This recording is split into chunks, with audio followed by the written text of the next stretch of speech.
Bonjour, alors, puisque j'accompagne aussi pas mal de petits, que ma spécialité c'est quand même d'accompagner les enfants à haut potentiel et les enfants un peu différents dans leur façon de penser, dans leur façon d'être, je vous propose un petit outil.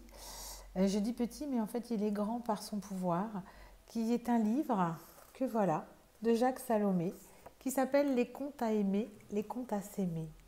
Il a plusieurs séries comme ça de contes qui sont des contes thérapeutiques et je vous propose de vous en lire certains pour que vous puissiez les faire écouter à vos enfants, pour les faire réfléchir sur certaines situations et peut-être vous aussi en tant que parent, vous pourrez en profiter pour réfléchir aussi.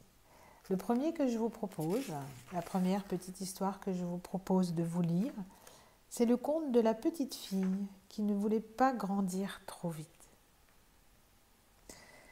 En se parentalisant, certains enfants se mettent trop souvent au service des besoins de l'un ou de l'autre des parents. Ils auront ensuite beaucoup de mal à laisser grandir leurs parents tout seuls. Voici le conte de la petite fille qui ne voulait pas grandir trop vite. Il était une fois une petite fille prénommée Josée qui avait senti très tôt que sa maman, très dévouée, très présente, avait consacré l'essentiel de sa vie à ses enfants.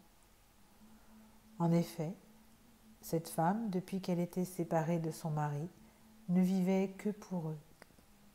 En ayant sacrifié sa vie affective, sexuelle, sociale, pour rester entièrement au service de ses enfants. En tentant désespérément, pathétiquement, de répondre à tous leurs besoins et surtout à tous leurs désirs. Josée était une petite fille très courageuse qui avait compris très vite que si elle grandissait, si elle accédait à plus d'autonomie, sa maman serait perdue, ne sachant plus quoi faire de sa vie, qu'elle serait effrayée d'avoir à rencontrer enfin, à prendre soin d'elle, à oser vivre sa vie de femme. Tout se passait comme si l'enfant s'était dit sans jamais se l'avouer aussi clairement que je l'énonce. Si je grandis, j'enlève à maman sa raison de vivre. Si je quitte la maison, si je m'engage affectivement avec un garçon, c'est comme si je mettais maman devant son propre échec à se lier, à s'engager, à avoir une vie de femme. Vous allez me dire tout de suite, mais non, ce n'est pas ça que sa mère veut pour sa fille. Sa mère, comme toutes les mamans, désire que son enfant ne soit pas malheureuse, qu'elle soit heureuse. Et vous avez raison, oui, c'est bien tout cela qu'elle veut.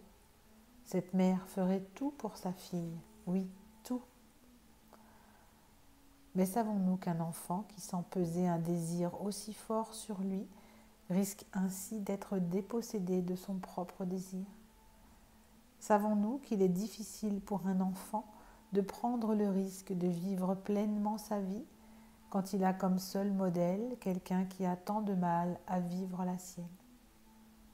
Savons-nous que certains enfants prennent sur eux de vouloir réparer les blessures cachées de leurs parents?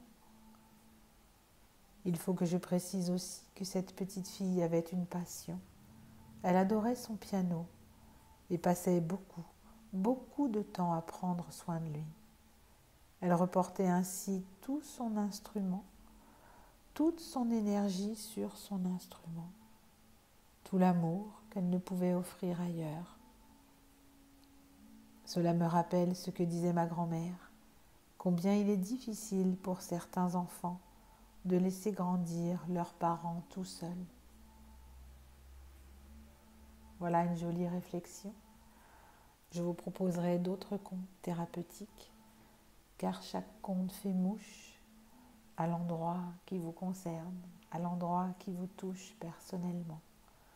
Laissez-le faire son travail de réflexion, de ressenti à l'intérieur de vous. Laissez-le vous faire du bien.